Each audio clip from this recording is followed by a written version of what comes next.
Hallo zusammen. Heute gibt's eine kurze Story aus meinem Hobbyalltag. Der neue Mini-Beamer sollte an die Decke.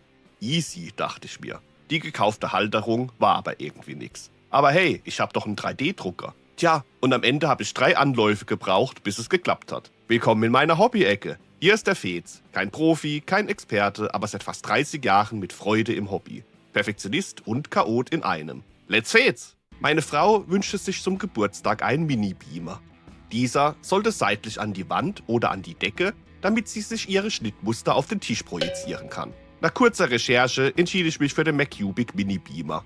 Disclaimer: kein Sponsoring, einfach vom eigenen Geld gekauft. Dann nochmal kurz recherchiert, okay, die Beamer haben wohl auch so ein Standardgewinde, also direkt eine Halterung mitbestellt. Die habe ich mir auch gar nicht so genau angeschaut, okay, einfach zack, in den Warenkorb und gut ist. Tja, und als man das Ding dann so in der Hand hielt, hat man irgendwie gedacht, das sieht komisch aus. Die Metallplatte würde man an die Decke anbringen und an der Stange, in dem Gewinde, würde man eben den Beamer dran schrauben, aber der Beamer selbst hat ja auch so eine Halterung und das sah irgendwie strange aus. Und außerdem wird dadurch der Abstand von der Decke zum Tisch, auf den eben die Schnittmuster projiziert werden sollen, wieder geringer. Was dann wieder Auswirkungen auf das Beamerbild haben kann, etc. pp. War irgendwie halt alles Schrott. Für den gekauften Mini-Beamer einfach nicht das Richtige und ja, ich meine, der Beamer selbst wiegt auch kaum was, gerade mal so 350 Gramm. Und da braucht man jetzt nicht so eine mega massive Metallhalterung. Dann meinte meine Frau, hey, du hast doch einen 3D-Drucker, damit kann man sowas doch bestimmt auch ausdrucken. Und ich so, ja, logisch, stimmt. Daran habe ich im ersten Moment gar nicht gedacht. Meine Frau hat dann auch STL-Dateien für das Modell gefunden.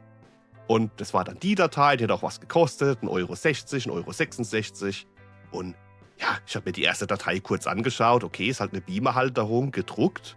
Und dann passt der Beamer nicht in die Halterung. Hä? Komisch. Dann habe ich nochmal nach einer anderen STL-Datei geschaut. Okay, Modellbezeichnung passt. Alles klar, hab's ausgedruckt.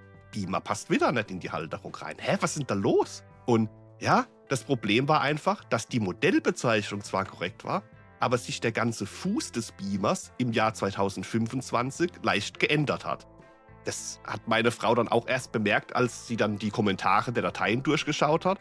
Und dann ist uns halt auch aufgefallen, als wir dann zusammen draufgeschaut haben, dass bei der zweiten Datei, die ich runtergeladen habe, da eben auch schon eine angepasste Datei fürs 2025er Modell dabei war. Das hatte ich komplett übersehen. Den Wald vor lauter Bäumen und so, also absolut blind.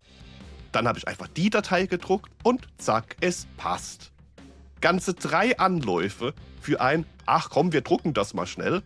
Und im Nachhinein denkt man sich natürlich, da hätte man auch vorher drauf kommen können. Aber so ist das eben manchmal im Hobby. Am Ende hat es funktioniert. Das zählt für mich. Beamer mit der Halterung an die Decke geschraubt. Mega. Meine Frau ist happy mit ihrem Beamer und das spart ihr dann auch noch das Ausdrucken der Schnittmuster, weil sie sich das einfach auf den Tisch projizieren kann. Damit könnte man bestimmt auch so Dungeons oder Schlachtfelder projizieren. Auf jeden Fall habe ich aus dieser kurzen Hobby-Story 3 Learnings gezogen.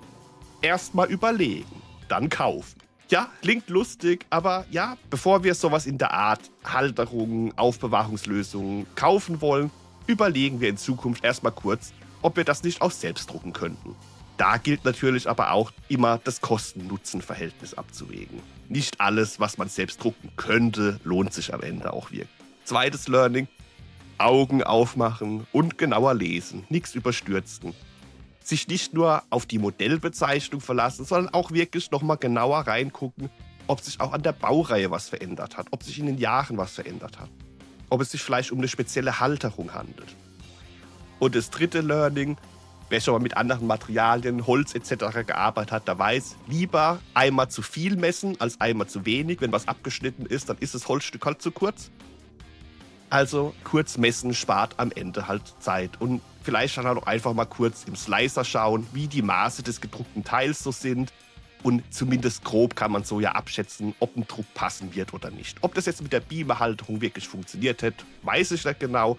Aber es kann auf jeden Fall am Ende vielleicht den ein oder anderen Fehldruck, Prototyp sparen und ja, Zeit spart es auf jeden Fall, denke ich mal. Diese kleine Story aus meinem 3D-Druck-Hobby-Leben wollte ich einfach mal mit euch teilen, weil mir dadurch auch so einige Gedanken in den Kopf gekommen sind. Ich bin ja weiterhin Anfänger im 3D-Druck. Und ich fragte mich dann, ob das auch noch passiert, wenn man schon länger im Hobby ist. Sind euch auch so Dinge passiert? Also mehrfach Dateien runtergeladen, nicht genau geschaut, ausgedruckt, das passt gar nicht. Man war eigentlich überzeugt, das müsste passen. Wie ist das mit wachsender Erfahrung? Passiert es später auch immer noch oder nimmt man es da genauer? Schreibt es gerne in die Kommentare. Wenn euch das Video gefallen hat, lasst einen Like da.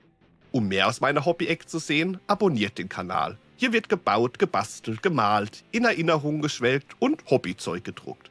Danke euch allen fürs Zuschauen und dranbleiben. In diesem Sinne, bis zum nächsten Mal.